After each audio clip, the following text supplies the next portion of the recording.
दुसरीकडे महाराष्ट्र शासनाने मराठा समाजाला कुणबी संबोधण्याचा GR काढून मोठा गाजावाजा केला। भाजपने असा आव आणला की न सुटणारा प्रश्न त्यांनी सोडवला।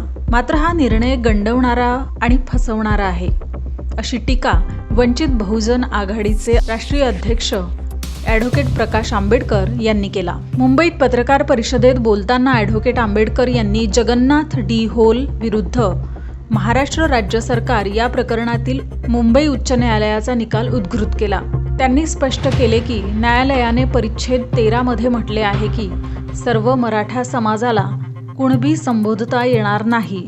त्या आधीच्या पॅराग्राफमध्ये कुणबी ही जात नसून व्यवसाय आहे असे न्यायालयाने स्पष्ट नमूद केले आहे। त्यामुळे त्यात अनेक जातींचा समावेश असू शकतो। हा निर्णय सर्वोच्च न्यायालयातही टिकला आहे। सर्वोच्च न्यायालयाने त्यावर शिक्कामोर्तब केला की सर्व मराठा हे कुणबी आहेत असं सरसकट धरता येत नाही। त्यामुळे भाजपने GR मार्गे काढलेला निर्णय चुकीचा आणि दिशाभूल करणारा असल्याचे आंबेडकर यांनी स्पष्ट केले। महाराष्ट्र शासनाने मोठ्या गाजावाजामध्ये मराठा समाजाला कुणबी संबोधावं अशा रीतीने असताना GR जाहीर केला आणि अशी टिपकी मारली की न सुटणारा प्रश्न आम्ही सोडवू। ही दुर्दैव असं म्हणेल की भारतीय जनता पक्षाने सर्वांनाच फसवलं। समिती होती, समितीलाही फसवलं होतं। ज्युडिशियल कमिटी होती, शिंदे होते, त्यांनाही फसवलेलं आहे। आणि त्याच्याच बरोबर मराठा समाज, जरांगे पाटील आणि कुणबी यांनाही फसवलंय अशी असणारी परिस्थिती।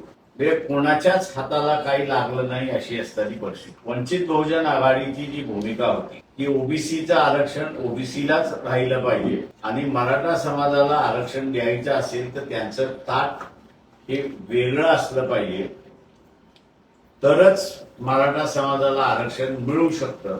ती भूमिका शासनाने घेतली नाही, तर शासनाने सर्व मराठा हे कुणबी समजावेत म्हणून असा जो GR काढला, त्या GRच्या माध्यमातून मी मगाशी जसं म्हणालो की पूर्णपणे भारतीय जनता पक्षाने किंवा एकनाथ शिंदे असतील किंवा उद्धव ठाकरे असतील या सगळ्यांना गंडवलं असं मी त्या ठिकाणी म्हणणार। फसवलं सुद्धा असं म्हणणार नाही, पण भारतीय जनता पक्षाने त्यांना पूर्णपणे गंडवलं असं मी त्या ठिकाणी म्हणणार आहे। आणि त्याचं कारण असं आहे की 17/10/2023 writ petition number 4476 of 2002 Jagannath D होले विरुद्ध स्टेट ऑफ महाराष्ट्र हा निर्णय जो आहे तो हायकोर्टचे माजी न्यायाधीश मार्ला पार्ले आणि AS बग्गा या दोघांनी दिलेला आहे। या दोघांनीही